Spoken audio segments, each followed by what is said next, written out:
3 months ago, I started my second online coaching business. So what I wanted to do with today's video is give you an honest recap of the past 3 months of starting a brand new business without spending any money on ads, without shoveling money from my first business into this business, trying to make it look better than it actually is. I want to give you an honest review of how it's doing, what in the world I'm doing, and what the plans are based off of what worked and what didn't work that I plan to execute on in the next 3 to 6 months.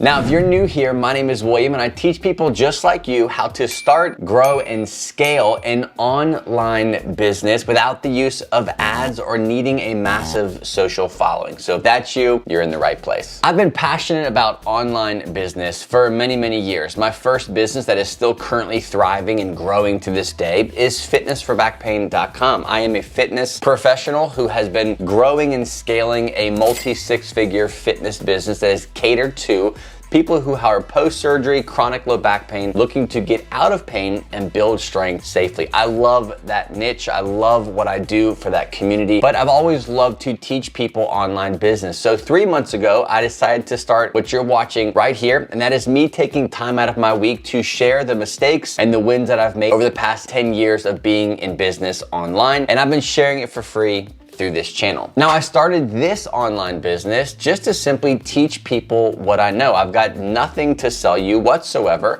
I do have an email list. I share emails and the content that I post every week, but I'm not here to sell you a course or some kind of high ticket coaching. Instead, what I'm doing is experimenting with a new niche, a new topic of discussion, a new passion of mine that really has been festering for long periods of time. I just haven't had a chance to come out and actually teach it. So let's kick this off with what I feel didn't work that well. Now, I posted on 2 channels. I did YouTube and I did Instagram. I have a pretty decent Instagram channel on the fitness side of what I do. It's been there for years. I've been posting content relatively consistently. And I also have a fairly successful YouTube channel. So I was able to compare the average growth, the average views, obviously, of a brand new channel and an old channel, testing new topics and things like that. With this channel here, with the business stuff, when it came to Instagram, in my opinion, it was a failure. I didn't get a ton of traffic. I didn't get a ton of comments or a ton of engagement. I didn't get a ton of subscribers. It was a lot of posting with not a lot of return. Now, I decided to do a 30-day challenge where every day I shared one business mistake or one thing I wish I would have known sooner to help with my business. And I shared 1-minute clip on Instagram every single day for the past 30 days. It was a lot of content. I wouldn't suggest doing that. If you are solely on Instagram, you can manage that type of content. But remember, I'm running 2 businesses right now. I've got a full-blown fitness business that I'm creating content for every single day and week. And now I have this new one, but simply posting to both of them just isn't feasible. So my plan for this experiment, the first 3 months, is to see YouTube or Instagram. What's gonna be the biggest bang for my buck and my time? I'm gonna post consistently for 30 days on one, and I'm gonna post consistently for 30 days on the other, both long form on YouTube and short form, and see what happens. Now, the second failure that I kind of ran into running this business is it was really hard to shut down the fitness side and then kickstart the business side. Oftentimes, due to time and scheduling, I would have to shoot a fitness-based video for my clients or for my YouTube channel, and then I would shut that one off and immediately shoot a business side that was on a completely different topic, different opt-ins, different everything. And it was really mentally tough to shut them down. I've been doing the fitness side for 12 years now. So making content in one area for 12 years and then having to shut that off and completely say something different on a business side of things was difficult. And for the first 3 months, it was definitely a routine that I had to get used to, where setting up parameters of, okay, this is my fitness stuff. I only do fitness stuff on this day. And on this day, I can maybe focus more on the business side of things to keep clarity in my mind. So here are some content posting lessons that I learned based off of what didn't work. Before we dive into the next point, if you're looking to take your idea, maybe you have a content strategy or you have a channel, but nothing's really happening. You don't really know how to take your Instagram or your YouTube channel, your Facebook group, and actually start generating money that's worth maybe quitting your job. Go to willrichards.com/6 steps. I have my 6-step roadmap that I literally mind mapped my successful multi-6-figure fitness business that I'm still running today, put it on a roadmap and said, this is step 1, this is step 2, all the way to the 6th most important step, and I'm giving that to you absolutely free. Just go to willrichards.com/6 steps, download it. It's my free gift for you for checking this channel out and hopefully delivering a ton of value. Just go to willrichards.com/6 steps. Now let's jump back into the video. So we know Instagram didn't do well for me at all on the business side of things. Now, that doesn't mean that videos did not get viewed. Videos did get viewed. Some videos got a lot of views and some videos got little views. Now, what I need to do is go back in and see which topics did well on Instagram.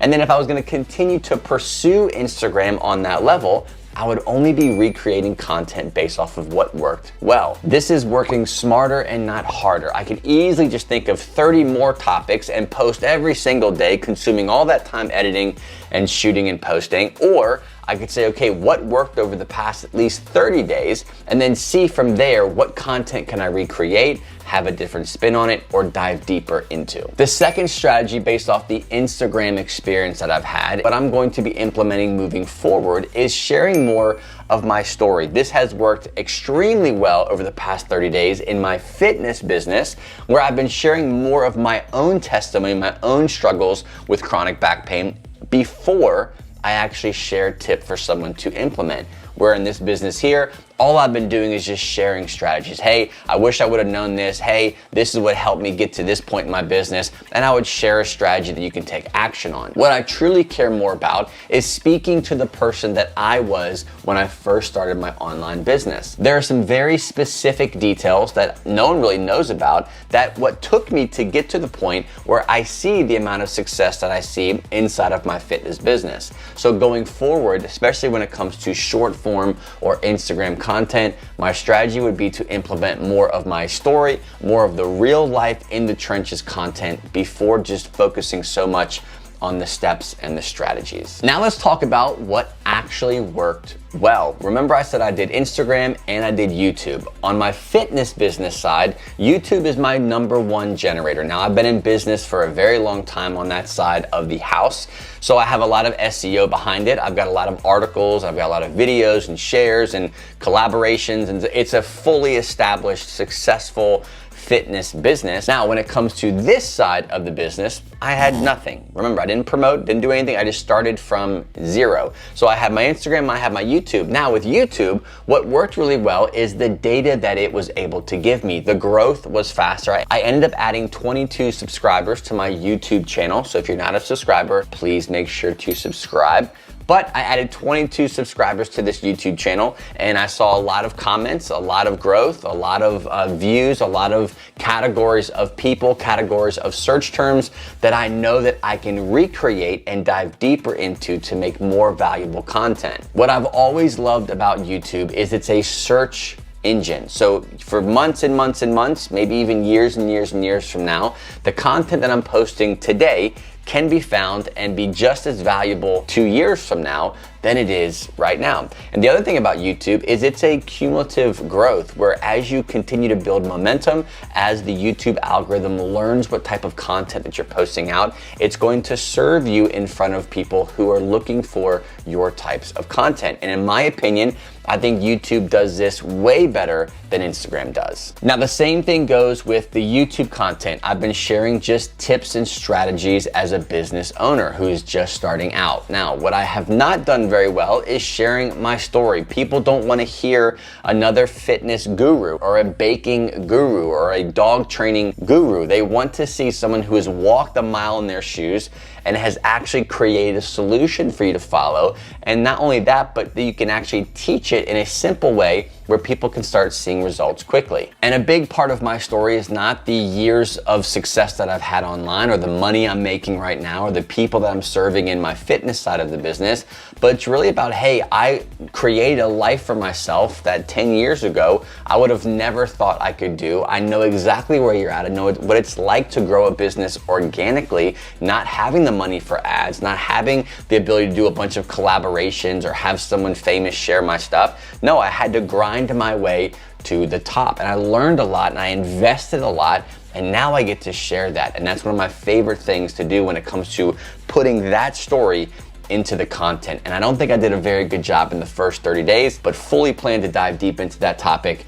and how I did it in a more personal way moving forward. I think in general, where the subscriber number is for an organic channel that has not been promoted or put ads behind or anything like that, just growing simply off of the valuable content and YouTube giving me the algorithm in my favor, I think it's done pretty well. Obviously, compared to my fitness business where I might be getting over 1,000 subscribers a month, to get maybe 22 in 3 months, maybe hits the pride a little bit, but I know that this is where a new channel has to start. The most important thing that I do now is take the content that worked really well, figure out why it worked well. Was it just the way I delivered it? Was it the editing? Was it the topic? Who knows? Get data, make decisions off of data, and work smarter, not harder. All in all, I think the growth in the content-based business is doing just fine. Sure, it'd be great to grow faster. I'd love to get more subscribers sooner, but I'm really looking for a quality level of subscribers, people who I can really help, not just here to entertain. So that's gonna require a very specific type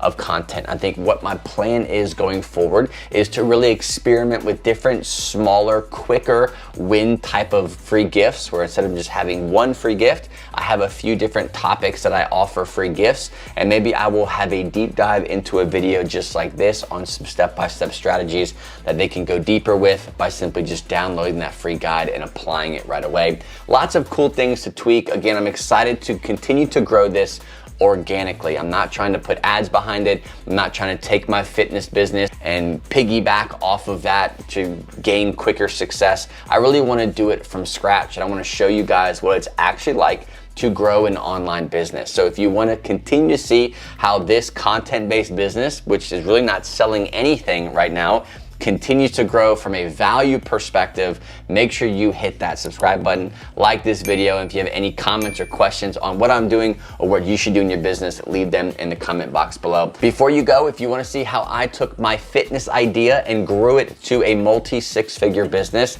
in a simple 6-step roadmap, just go to thewillrichards.com/6 steps, and I give you a downloadable PDF that will show you exactly what you should be doing and what I did to grow a multi-six-figure fitness business online. Just go to thewillrichards.com/6 steps. Thanks for watching, guys. God bless, and I'll see you on the next episode.